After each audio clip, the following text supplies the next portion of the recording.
नमस्कार दोस्तों, आपके साथ हूँ रहमान सैफी। आज जो मेरे साथ यहाँ पर शख्सियत मौजूद है वो उद्यान विभाग से है। अरुण शर्मा यहाँ पर मेरे साथ मौजूद है क्योंकि अरुण शर्मा को आज मैंने स्क्रीन पर इसलिए बुलाया है इस रिकॉर्डिंग पर क्योंकि उद्यान विभाग के अंदर कर्मचारियों की बहुत बुरी स्थिति चल रही है और कर्मचारी जो है निगम प्रशासन के से परेशान होकर प्रदर्शनों की शुरुआत करने वाले हैं। उसके लिए एक मीटिंग होने वाली है आने वाली 27 तारीख को। तो अरुण शर्मा से मैं जानना चाहूंगा जो मीटिंग में जिन मुद्दों को लेकर उद्यान विभाग के कर्मचारियों के भविष्य को लेकर जिन मुद्दों के ऊपर बात होने वाली है वो क्या मुद्दे हैं। अरुण, आपका बहुत बहुत स्वागत है।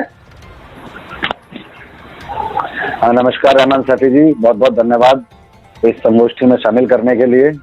जी जी जी अरुण, एक मैं आपसे सवाल जानना चाहता हूँ। जिस तरह से उद्यान विभाग की तरफ से लगातार खबरें मिल रही है कि उद्यान विभाग के कर्मचारियों की बहुत बुरी स्थिति है निगम प्रशासन की वजह से, उसको लेकर एक मीटिंग का आपकी तरफ से आह्वान किया गया है जो परसों 27 तारीख को होने वाली है। उसको लेकर उसमें किन किन बातों के ऊपर निगम के आला अधिकारियों से बात होने वाली है और किन अधिकारियों से होने वाली है, ये मैं जानना चाहता हूँ आपसे। रहमान सैफी जी, आपका और सभी पत्रकार बंधुओं का बहुत बहुत धन्यवाद। हाथ जोड़कर के समय समय पर आपने कर्मचारियों की बातों को जो सर्वश्रेष्ठ मंच है निगम प्रशासन का वहां तक पहुंचाया और हमारे अधिकारों की रक्षा में अपना सहयोग दिया। सर्वप्रथम आपका पुनः बहुत बहुत धन्यवाद। और इसके साथ साथ जैसा कि आपका पहला प्रश्न है कि जिस प्रकार से कर्मचारियों का शोषण हो रहा है, अधिकारिता जो है वो बिल्कुल चरम सीमा पर पहुंच गई है। अभी पीछे आपने देखा भी था कि शाहजहां नॉर्थ में किस प्रकार से कर्मचारियों के साथ व्यवहार किया गया। तो कहीं ना कहीं सारी चीजों को देखकर जब डैम्स जैसे 70-80 हजार के कर्मचारियों के वर्ग पर ये हालात है तो 7-8 हजार का उद्यान विभाग के क्या हालात होंगे, ये सोचने का विषय है। बिल्कुल बिल्कुल, बड़ी बात है। और इसके साथ साथ उद्यान विभाग के साथ हमेशा ही सौतेला व्यवहार रहा, चाहे वो वर्दी का पैसा हो, रेनकोट हर विभाग को दिए जाते हैं, चाहे रेनकोट देने की मामला हो, जूते चप्पल देने का मामला हो, तनख्वाह देने का मामला हो, पक्के करने का मामला हो, ऐसा कोई शायद मामला होगा जो उद्यान विभाग में कर्मचारियों के हितों में काम हो रहा होगा। अन्यथा उद्यान विभाग की हालत सबसे ज्यादा खस्ता और सबसे ज्यादा गंभीर है। बिल्कुल, जो मैं उन मुद्दों के बारे में बताइए आप। जी बिल्कुल, इन मुद्दों में सर्वप्रथम तो पिछले 12-15 सालों से हमारे यहाँ पर कच्चे कर्मचारी हैं करुणामूलक आधार के। मैं मिसटॉल की बात नहीं कर रहा हूँ, मैं करुणामूलक आधार के उन कर्मचारियों की बात कर रहा हूँ जिनका बोर्ड प्रत्येक वर्ष बैठा जाना चाहिए था, परंतु वर्तमान तक अधिकारियों की इस नीतियों से आज तक वो बोर्ड नहीं बैठाया गया, जिससे कर्मचारी प्रतिवर्ष भुखमरी की कगार पर है। इसके साथ साथ कर्मचारियों का एरियल, पिछले रुके हुए डीए, बोनस, कर्मचारियों के 2019 में वर्दी के पैसे के ऑर्डर हो चुके हैं ऑलरेडी। लेकिन बड़ा सोचने का विषय है कि वर्तमान तक ना तो पिछले पैसों का एरियल बनाया गया, ना वर्तमान तक उनकी तनख्वाह में लगाए गए। जब उन्हें दिया नहीं जा रहा तो ऐसे ऑर्डर करने का फायदा क्या। बिल्कुल बिल्कुल, लगभग यही हो रहा है विभाग के अंदर। बिल्कुल ऐसे ही 500 रुपए टेक्निकल भत्ते के जब भी इन्हें कुछ काटना होता है तो ये काट तो बहुत जल्दी लेते हैं, पर इन्हें लगाया नहीं जाता। इन्होंने 2017 में 500 रुपए टेक्निकल भत्ते के काट लिए, जबकि वर्तमान तक शाहजहां नॉर्थ और शाहजहां साउथ में दिए जा रहे थे। तो सॉरी, दिल्ली नॉर्थ और दिल्ली साउथ में। अभी मुद्दा यही है कि कर्मचारियों की 11 मांगे हैं, समय पर सैलरी, समय पर तनख्वाह, बराबर के अवकाश, और हमने कुछ भी ऐसा नहीं मांगा जो इनके पैन और इनके संविधान नियमों से अलग हो। हमने सिर्फ वो मांगा है जो हमारे अधिकार हैं। बड़ी बात है। तो अगर ये मांगे किसी सूरत निगम प्रशासन अगर पूरी करने में असमर्थ दिखाई देता है तो उसके तत्वावधान क्या आपके निर्णय क्या रहेगा, क्या एक्शन लेने वाले हैं और किस तरह की प्रतिक्रिया यूनियन की तरफ से ली जाएगी? रहमान जी, मैं बताना चाहता हूं कि आपने बिल्कुल सही कहा। पहले ही हमने 5 तारीख का लेटर लगाया था और 23 तारीख को जाके हमें बताया जा रहा है कि आपको मीटिंग दे रहे हैं। तो प्रशासन तो गहरी नींद पहले से सो रहा है, इसमें कोई दो राय नहीं है। उसने बिल्कुल नहीं सोचना कि कर्मचारी किस स्तर पर है। अभी 165 माली एमटीएस के जो काम कर रहे थे उन्हें नौकरी से निकाल दिया गया। ये भी एक बड़ा ज्वलनशील मुद्दा आने वाले समय में रहने वाला है। जी जी जी, जो एमटीएस के कर्मचारी निकाले हैं। और जैसा कि आपने सवाल किया कि अगर नहीं मानी गई मांगे तो किस प्रकार से क्या कार्रवाई यूनियन की रहेगी। देखिए, 27 तारीख में इन्होंने बैठक दी है, जबकि 26 तारीख का हमारा धरना था। इन्होंने कहा कि हमारे जो है प्रशासनिक अधिकारी हैं आलोक जी, जो कि पूरा प्रशासन उनके हाथ में है, डायरेक्टर फर्स्ट हैं उद्यान विभाग के, वो सोमवार को अवेलेबल नहीं है, इसीलिए उन्होंने मंगल का समय दिया। और क्योंकि 24 घंटे में कुछ बिगड़ा भी नहीं जा रहा, जब हमारे 10 साल हो चुके हैं, तो ये सोचते हुए प्रदेश कार्यकारिणी ने 1 दिन का समय और दिया है। यदि 2 बजे 27 तारीख को हमारी बैठक में नहीं मानी जाती हैं, तो अगला जो रणनीति रूपरेखा है वो यही है कि हम वहां से उठकर वहीं पर, चाहे वो कमिश्नर साहब का कमरा हो, चाहे वो डायरेक्टर साहब का कमरा हो, या वो सिविक सेंटर का मेन गेट 5 नंबर हो, वहीं पर हम बैठेंगे और वहीं से अपने काम बंद हड़ताल की घोषणा चालू करेंगे।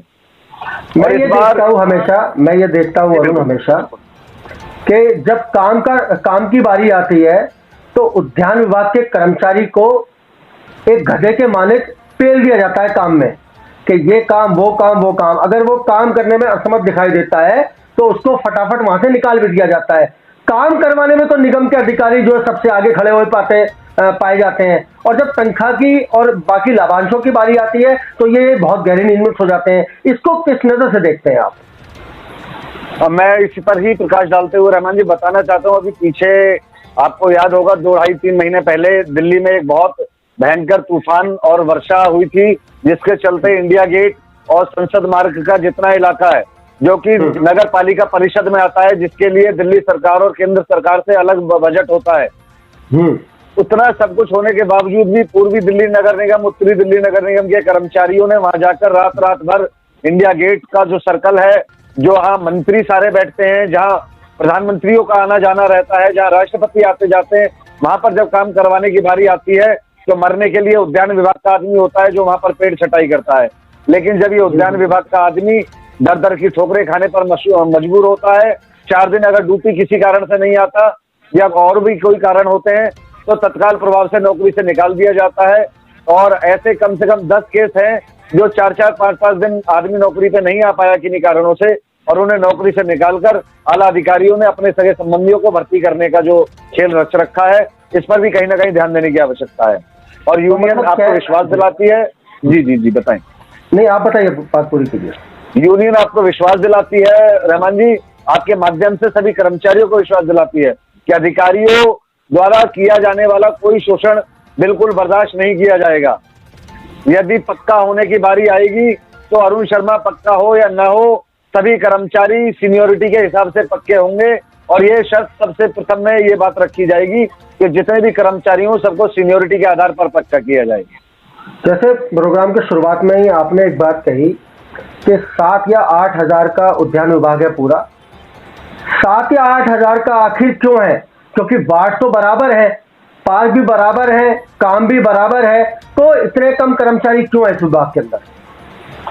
मैं बताना चाहता हूं रहमान जी के पिछली भर्ती जो है लगभग 2000 से पहले हुई थी। 1998 और 1995 में मिस्टॉल पे कुछ लोग लगाए गए थे। हालांकि भर्ती तो 84, 85 और 89 के बाद हुई भी नहीं। तो आज तक दिन प्रतिदिन, महीने दर महीने, साल दर साल कर्मचारी रिटायर हो रहे हैं। नई भर्ती के नाम पर जो करुणामूलक आधार पर बच्चा आता है, उसके पिताजी खत्म हो जाते हैं, वो अपने पिताजी की पोस्ट पर आता है, फिर भी ये कहते हैं हमारे पास पोस्ट नहीं है। आपको बताना चाहता हूँ उद्यान विभाग में लगभग 700 से 800 पोस्ट खाली पड़ी हुई हैं मालियों की, जबकि पक्के होने के लिए सिर्फ 300, 400 या 450 कर्मचारी हैं। अच्छा,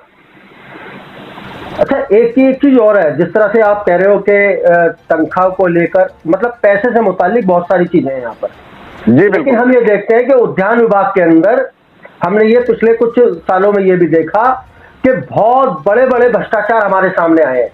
उसको लेकर कैसे अपनी राय प्रकट करोगे? मैं बताना चाहता हूँ रहमान जी के पिछले एकीकरण से पहले बहुत सारे भ्रष्टाचार आपने और हमने मिलकर निकाले, और आज भी नीति वही है कि जितने भी अधिकारियों को काम अपने स्तर पर करने हैं, जितने भी काम ये लोग वहां पर टेंडर बनाने का काम हो तो रातों रात काम हो जाते हैं, कहीं पार्क का ब्यूटिफिकेशन कराना हो तो रातों रात काम हो जाते हैं।